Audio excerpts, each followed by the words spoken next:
CHAPTER XXVI of History of the World War by Francis March and Richard Beamish. This recording is in the public domain.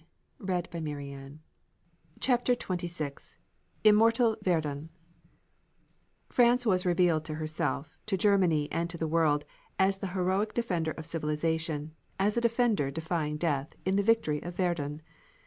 There, with the gateways to Paris lying open at its back, the French army, in the longest pitched battle in all history, held like a cold blue rock against the uttermost man power and resources of the German army.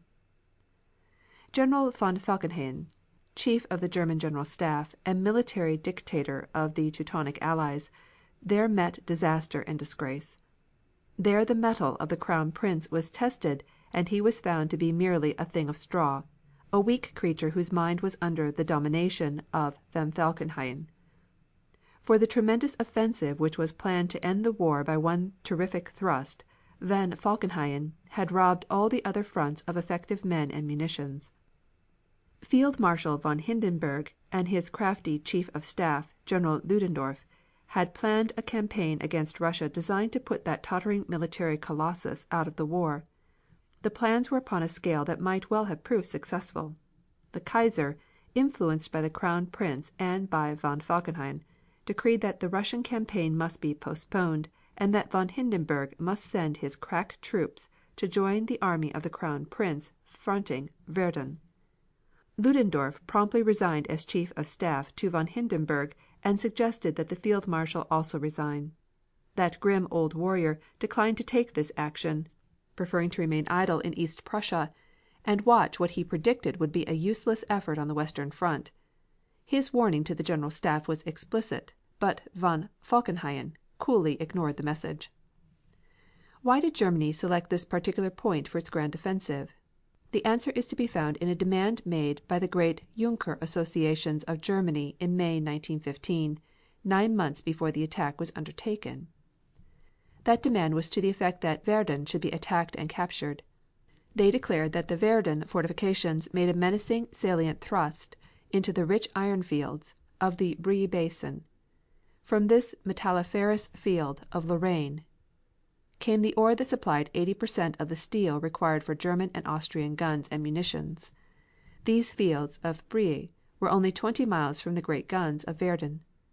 They were French territory at the beginning of the war and had been seized by the army of the Crown Prince, cooperating with the army of Metz because of their immense value to the Germans in war making. As a preliminary to the battle, von Falkenhayn placed a semicircle of huge howitzers and rifles around the field of Brie.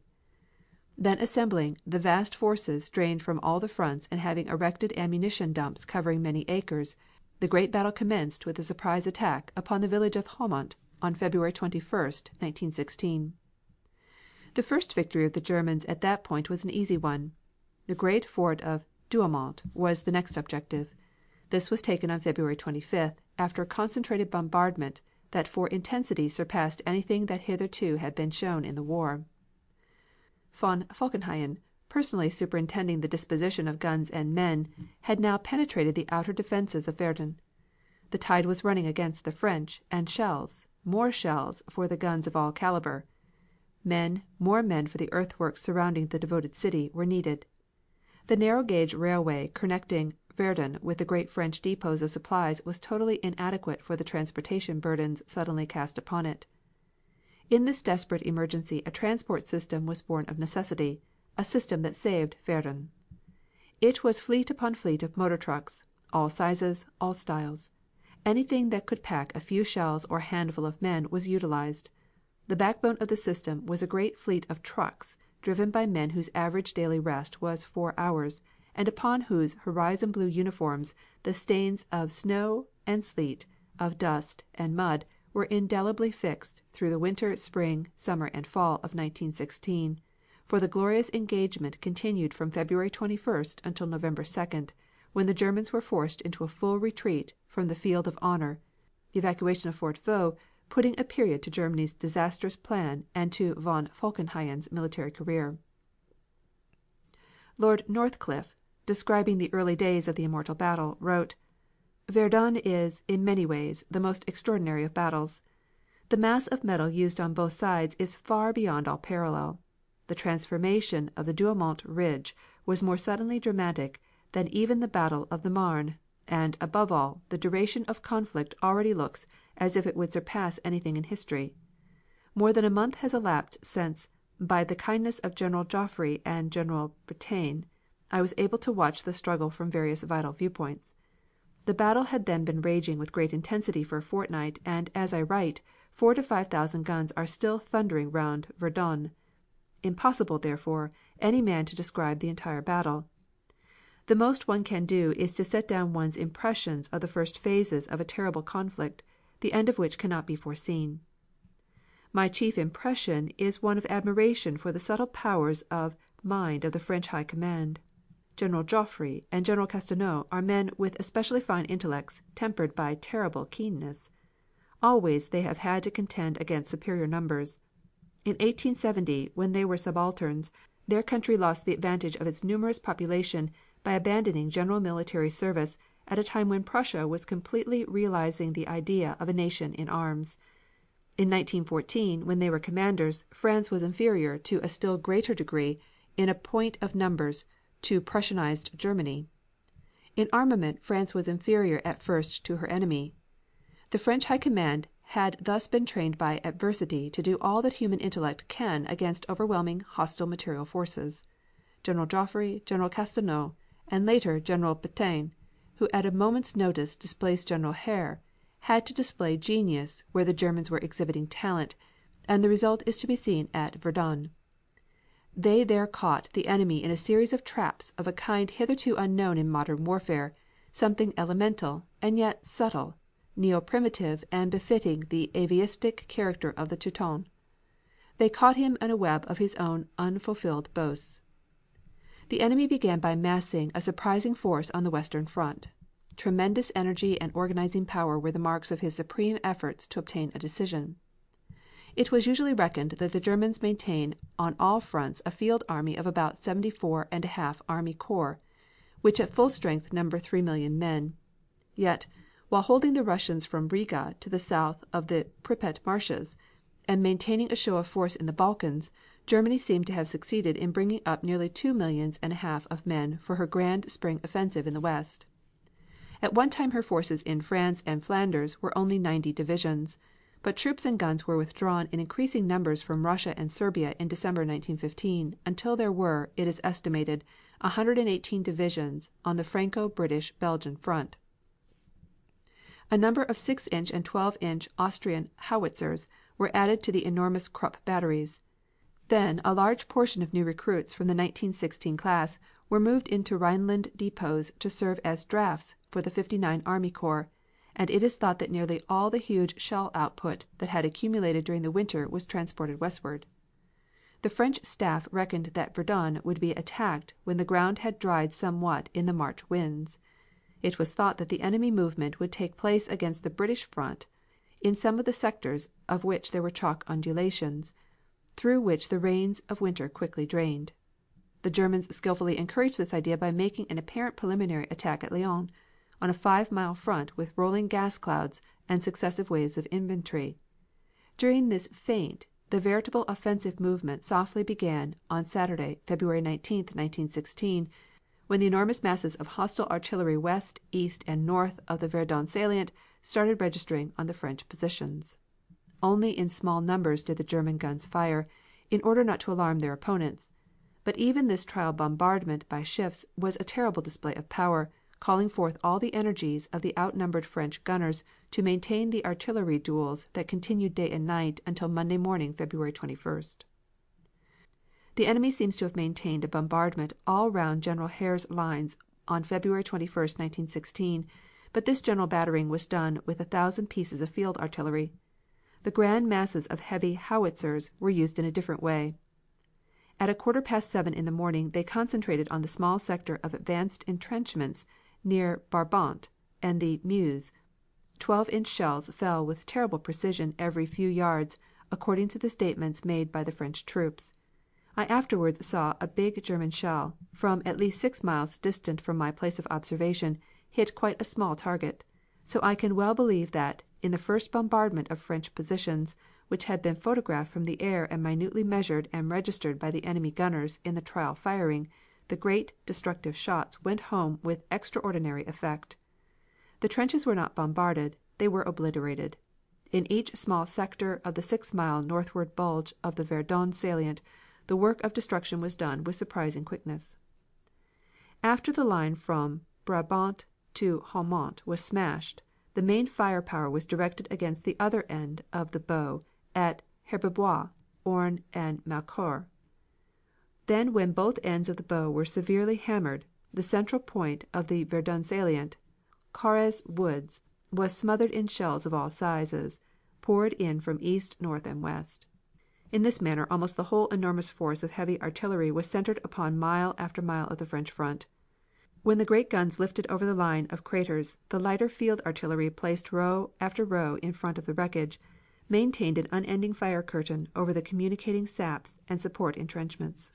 Then came the second surprising feature in the new German system of attack. No waves of storming infantry swept into the battered works. Only strong patrols at first came cautiously forward to discover if it were safe for the main body of troops to advance and reorganize the French line so as to allow the artillery to move onward. There was thus a large element of truth in the marvelous tales afterwards told by German prisoners. Their commanders thought it would be possible to do all the fighting with long-range artillery, leaving the infantry to act as squatters to the great guns and occupy and rebuild line after line of the French defenses without any serious hand-to-hand struggles. All they had to do was to protect the gunners from surprise attack, while the guns made an easy path for them. But, ingenious as was this scheme for saving the manpower of Germany by an unparalleled expenditure of shell, it required for success the cooperation of the French troops. But the French did not cooperate. Their high command had continually improved their system of trench defense in accordance with the experiences of their own hurricane bombardments in Champagne and the Carency sector. General Castelnau, acting as commander in chief on the French front, was indeed the inventor of hurricane fire tactics, which he had used for the first time in February 1915 in Champagne. When General Joffre took over the conduct of all French operations, leaving to General Castelnau the immediate control of the front line in France, the victor of the Battle of Nancy weakened his advance lines and then his support lines until his troops actually engaged in fighting were very little more than a thin covering body, such as is thrown out towards the frontier while the main forces connect well behind. We shall see the strategical effect of this extraordinary measure in the second phase of the Verdun battle, but its tactical effect was to leave remarkably few French troops exposed to the appalling tempest of German and Austrian shells. The fire trench was almost empty, and in many cases the real defenders of the French line were men with machine guns, hidden in dugouts at some distance from the photographed positions at which the German gunners aimed.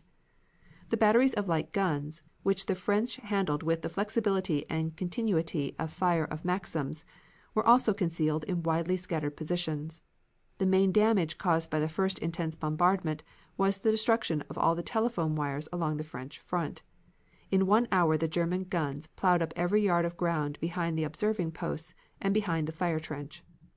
Communications could only be slowly reestablished by messengers, so that many parties of men had to fight on their own initiative, with little or no combination of effort with their comrades. Yet, desperate as were their circumstances, they broke down the German plan for capturing trenches without an infantry attack. They caught the patrols and annihilated them, and then swept back the disillusioned and reluctant main bodies of German troops. First, the bombing parties were felled, then the sappers as they came forward to repair the line for their infantry, and at last the infantry itself in wave after wave of field gray. The small French garrison of every center of resistance fought with cool, deadly courage, and often to the death. Artillery fire was practically useless against them, for though their tunnel shelters were sometimes blown in by the 12-inch shells, which they regarded as their special terror by reason of their penetrative power and wide blast, even the Germans had not sufficient shells to search out all their underground chambers, every one of which had 2 or 3 exits. The new organization of the French machine gun corps was a fine factor in the eventual success.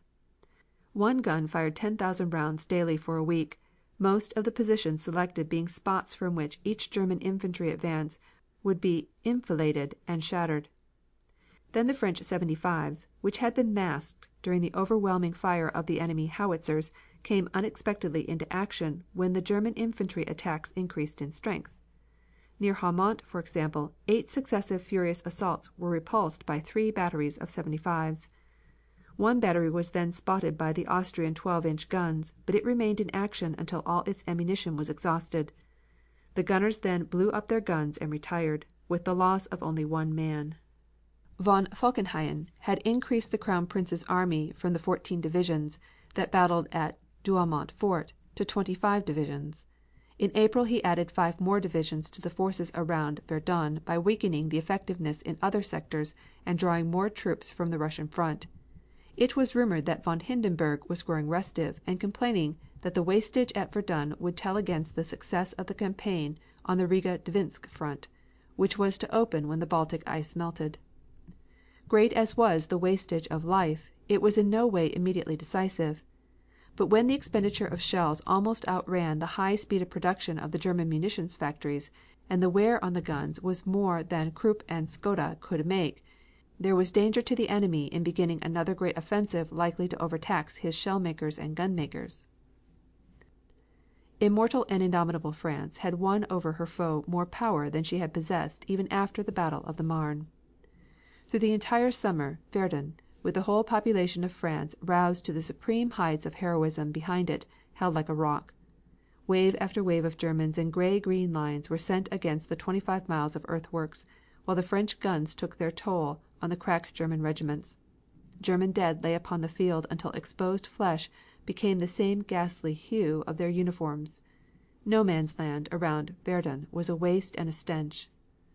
General Joffre's plan was very simple. It was to hold out.